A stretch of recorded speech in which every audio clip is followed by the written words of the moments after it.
राधे राधे। कीड़ी नगरी की कहानी सुनने से भगवान विष्णु प्रसन्न होते हैं। घर में ईंधन के भंडार भरते हैं और सभी प्रकार के कष्ट दूर हो जाते हैं। आइए सुनते हैं कीड़ी नगरी की कहानी। किसी नगर में एक छोटा खुशहाल परिवार रहता था। दादी अपनी पोती को साथ ले जाकर पूजा पाठ किया करती थी। एक दिन दादी ने 7 दिन की कीड़ी नगरी की कहानी का नियम लिया। दादी कीड़ी नगरी की कहानी कहती, पोती उस कहानी का हुकारा देती। दोनों साथ कीड़ी नगरा सींचने जाती। इस प्रकार 6 दिन पूरे हुए। 7वें दिन दादी ने अपनी कीड़ी नगरी की कहानी का उद्यापन किया, परंतु पोती का उद्यापन नहीं किया। समय बीतता गया। पोती जवान हुई। अच्छा घर और वर देखकर उसका विवाह कर दिया। पोती ससुराल गई। विवाह के कुछ दिन बाद ही उसके पति को कोढ़ रोग हो गया। उसकी सास ने कहा, घर में बहू आते ही बेटा बीमार हो गया। इसके चरण घर में शुभ नहीं है। ऐसा कहकर उसे घर से निकाल दिया।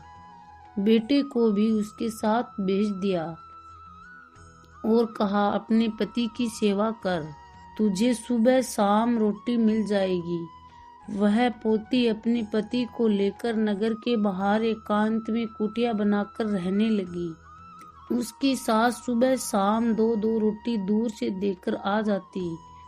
वह एक रोटी अपने पति को खिलाती, एक रोटी स्वयं खाकर दिन रात पति की सेवा करती। एक दिन दादी ने पोते को अपनी बहन से मिलने के लिए भेजा।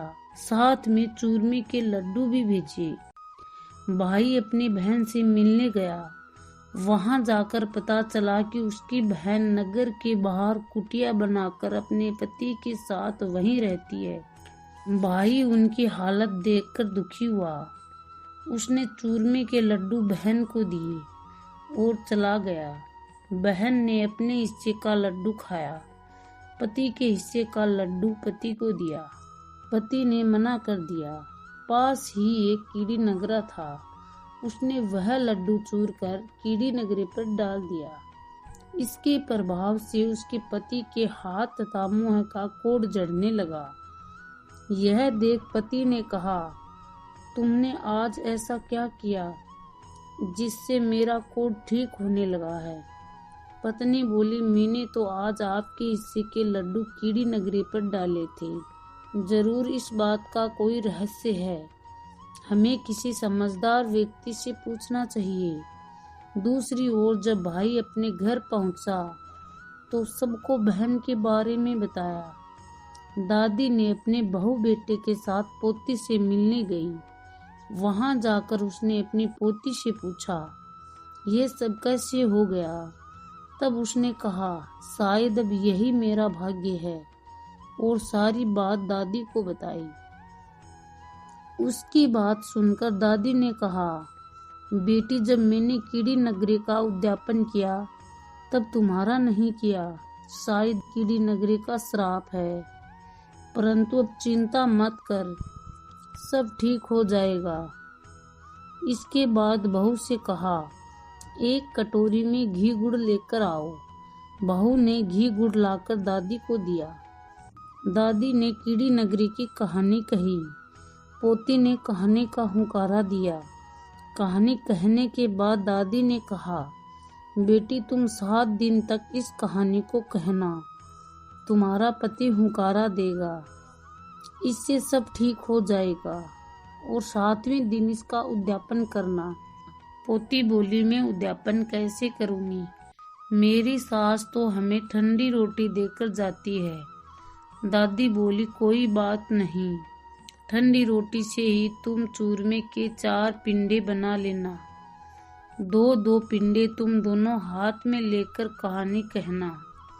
1-1 पिंडे तुम दोनों खा लेना, और दोनों की 1-1 पिंडे का चूरा करके कीड़ी नगरे पर डाल देना।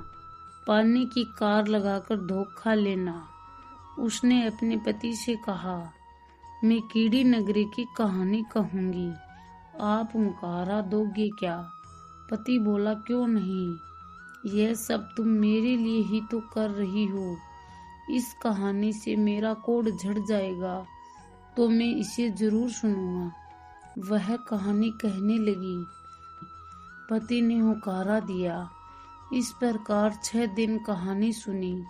फिर पत्नी से बोला, कल सुबह इसका उद्यापन करना। उसकी पत्नी ने कहा, आपकी माँ एक समय की 2 ही रोटी देकर जाती है, मैं चूरमा कैसे बनाऊंगी? पति बोला, माँ आज शाम को 2 रोटी देगी, इसे रख देना। कल जो 2 रोटी देगी उन 4 रोटी को मिलाकर चूरमा बना लेना। इसके बाद 2 रोटी रात की और 2 रोटी सुबह की लेकर चूरमा बना दिया। फिर पति को कीड़ी नगरी के पास बिठा दिया। उसने कहानी कही। कोडीपति ने हुकारा दिया। उसके पश्चात दोनों ने एक एक लड्डू कीड़ी नगरी पर बुरका दिया, पानी की कार लगा दी। फिर धोख खाकर बोले, हमारा कोट झाड़ देना, कोई भूल हो गई हो तो क्षमा कर देना। इस प्रकार दोनों ने कीड़ी नगरी की कहानी सुनी और उसका उद्यापन किया। तत्पश्चात वहां से उठकर दोनों ने बचे हुए चूरमे के एक एक पिंडे खाए और पानी पिया। देखते ही देखते कोडीपति की काया कंचन सी हो गई। दोनों ही कोट झड़ने से बहुत प्रसन्न हुए। शाम हुई तब उसकी सास रोटी लेकर आई।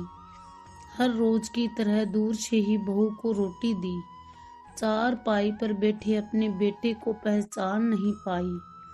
बहू पर चिल्लाकर बोली, मेरा बेटा कहाँ है? बहू बोली, यही है आपका बेटा। फिर भी विश्वास नहीं होता। सास चांदी की पहन ले चोली, लोहे की तान ले तनात, ब्याह में आएगी बारात, तब अपना परिवार को इकट्ठा कर लेना और हमें अपना लेना। सास अपने घर गई, अपने पति को सारी बात बताई। तब उसने कहा, वह हमारा ही बेटा है, उसे 6 महीने हो गए वहां रहते, इसलिए तुम पहचान नहीं पाई। पर उसकी जिद के कारण सास ससुर ने अपने परिवारजनों को बुलाया। सास ने चांदी की चोली पहन ली, लोहे की तनात तान दी, गंदी नाली से एक लोटा भर लिया, फूटी हुई थाली ले ली, जवार का एक डोडा ले लिया। फिर वह अपने बेटे को अपनाने चल पड़ी। तब फूटी हुई थाली सोने की हो गई। लोटे में जो गंदा पानी था वह शुद्ध पानी हो गया। जो जवार का डोडा उसने लिया था उसके मोतियों के दाने हो गए। फिर वह माँ बेटे के पास पहुंची। तब माँ की छाती का दूध बेटे की मूछ पर तथा बहू के घूंघट पर गिरा। इसके बाद अपने बेटे बहू को गाजे बाजे के साथ अपने घर ले आई। बेटे बहू को चौकी पर बिठाया। बहू से सास ने पूछा कि तुमने ऐसा कौन सा उपाय किया जिससे मेरा बेटा बिल्कुल ठीक हो गया।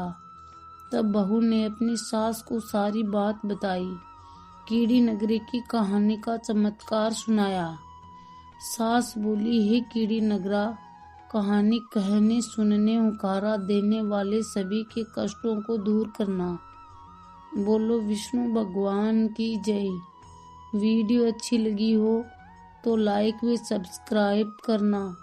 वीडियो को पूरा देखने के लिए धन्यवाद।